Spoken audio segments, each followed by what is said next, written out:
کوئی دیکھنے والا نہیں ہے، گناہ کے مواقع موجود ہیں، ذرائع موجود ہیں، اپرچونٹیز موجود ہیں، اس موقع پر ایسی ولنریبل پوزیشن میں جب اس کے پاس سب کچھ ہے، کوئی روکنے والا نہیں، اپنے پرنسپلز اور اپنی ویلیوز کے لیے، اپنے رب کو راضی کرنے کے لیے، اللہ کی حیا کے لیے ایک بندہ اگر گناہ کو نہ کر دیتا ہے نا، یہ انسان کو اتنا سیلف کانفیڈنس دیتا ہے کہ آپ امیجن نہیں کر سکتے۔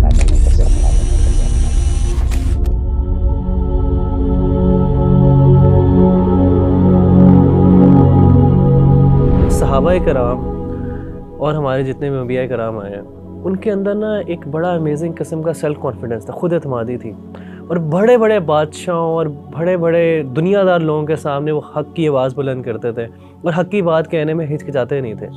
لیکن ہم آج کل اپنے آپ کو دیکھیں یا یوتھ کو دیکھیں تو ان کے اندر سیلف کانفیڈنس نہیں ہے، بات کرنا بھی چاہ رہے ہیں، بات کر نہیں پا رہے، بات حق کی بھی ہے لیکن بات ہو نہیں پا رہی۔ تو وغیرہ بھائی کیسے ایک انسان کے اندر سیلف کانفیڈنس آ جو کیا سیکریٹ ہے کہ اگر وہ بندہ اس کو اپنی زندگی میں اپلائی کرے، اس کے اندر خود اعتمادی بھی آ جائے اور وہ حق کی بات بھی کر پائے؟ ربی بھائی، اللہ تعالیٰ کو نا 2 قطرے بہت پسند ہے، حدیث میں آتا ہے۔ ایک قطرہ وہ ہے جو انسان جب اللہ کی راہ میں جہاد کرے اور خون کا قطرہ اس کے جسم سے بہہ جائے، یہ اللہ کو بہت پسند ہے قطرہ۔ اور دوسرا قطرہ جو اللہ کو سب سے زیادہ پسند ہے وہ یہ ہے کہ انسان اکیلے میں اللہ کے سامنے روئے اور اس کی آنکھوں سے آنسو نکلیں۔ یہ جو آنکھوں سے آنسو نکلنا یہ اللہ کو بہت پسند ہے۔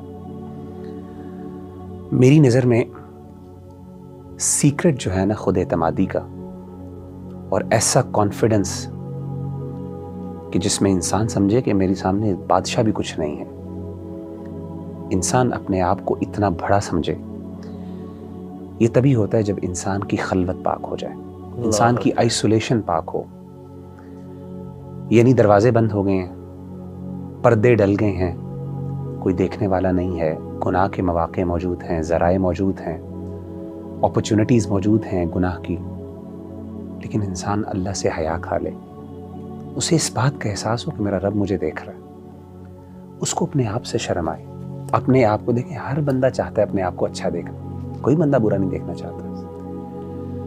اس موقع پر ایسی ولنریبل پوزیشن میں جب اس کے پاس سب کچھ ہے، کوئی روکنے والا نہیں، اپنے پرنسپلز اور اپنی ویلیوز کے لیے، اپنے رب کو راضی کرنے کے لیے، اللہ کی حیا کے لیے ایک بندہ اگر گناہ کو نہ کر دیتا ہے نا، یہ انسان کو اتنا سیلف کانفیڈنس دیتا ہے کہ آپ امیجن نہیں کر سکتے۔ نبی صلی اللہ علیہ وآلہ وسلم کی بڑی پیاری حدیث ہے، آپ نے فرمایا کہ سبعۃ یظلھم اللہ فی ظلہ یوم لا ظل الا ظلہ۔ 7 قسم کے ایسے لوگ ہیں جن کو اللہ قیامت کے دن اپنے عرش کا سایہ نصیب فرمائیں گے، جب اس دن اس سائے کے علاوہ کوئی اور سایہ نہیں ہوگا۔ ان 7 میں سے ایک شخص رجل ذکر اللہ خالیا ففاضت عیناہ، ان میں سے ایک شخص وہ ہوگا جو اکیلے میں اللہ کو جس نے یاد کیا اور اس کی آنکھوں سے آنسو بہہ پڑے۔ کبھی بھائی یہ بہت بڑی بات ہے، آئسولیشن۔ لوگوں کے سامنے نیکی کرنا، میں یہ نہیں کہتا کہ لوگوں کے سامنے نیکی کرنا کوئی مشکل، کوئی آسان نہیں، کوئی مشکل ہے، اس کا بھی اجر ہے۔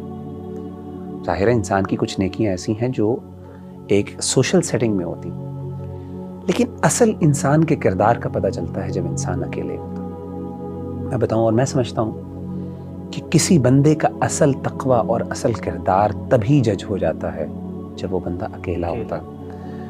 اور میں بتاؤں، انسان کی سب سے زیادہ خلوت کو دنیا میں جاننے والا کون ہوتا ہے؟ انسان کی وائف ہوتی، بیوی، اللہ کے بعد۔ اللہ کو تو پتہ ہی پتہ، دنیا کے اندر انسان کی خلوت کو سب سے زیادہ جاننے والا انسان کی بیوی ہوتی ہے۔ تاریخ کے اندر نبیوں کے بعد اگر کوئی ذات، صحابہ کو بھی نکالنے چلیں، ہمیں کون سی ایسی ذات ملتی ہے کہ جس کی بیوی جو ہے اپنے شوہر کے کردار کے بارے میں بات کرے؟ میں ایک مثال دینا چاہتا ہوں سیدنا عمر بن عبدالعزیز رحمہ اللہ تعالیٰ عنہ کی، جن کو 5ویں خلیفہ راشد بھی کہا جاتا ہے۔ میں حیران ہوا ان کی سیرت پڑھ کے کہ آپ کی وائف نے یہ اپنے شوہر کے بارے میں کہا، الفاظ کچھ یوں تھے کہ واللہ، اللہ کی قسم، ما رأیت احدا اتقى من زوجی، اللہ کی قسم میں نے اپنی زندگی میں کبھی بھی اپنے شوہر سے زیادہ اللہ سے ڈرنے والا کوئی شخص نہیں دیکھا۔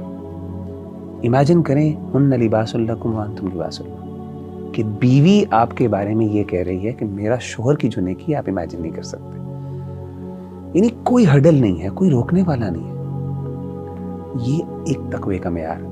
انسان جب تقوی کے اس لیول پر ہوتا ہے تو اس وقت انسان کو جو اعتماد نصیب ہوتا ہے اور اللہ کی طرف سے جو انسان کو خود اعتمادی گفٹ کی جاتی ہے, میں کہتا ہوں یہ با کردار آدمی ہوتا ہے. یہ بندہ ہوتا ہے جو بڑے بڑے بادشاہوں کے سامنے حق کے لیے ڈٹ جاتا ہے, جس کے لیے اپنا آپ, جو اپنے آپ کو نیچا کر دے, جو اپنے آپ کے خلاف ڈٹ جاتا ہے, وہ پھر دنیا کے خلاف بھی ڈٹ سکتا ہے. سب سے مشکل تو اپنی ذات کے خلاف کھڑا ہونا ہوتا ہے.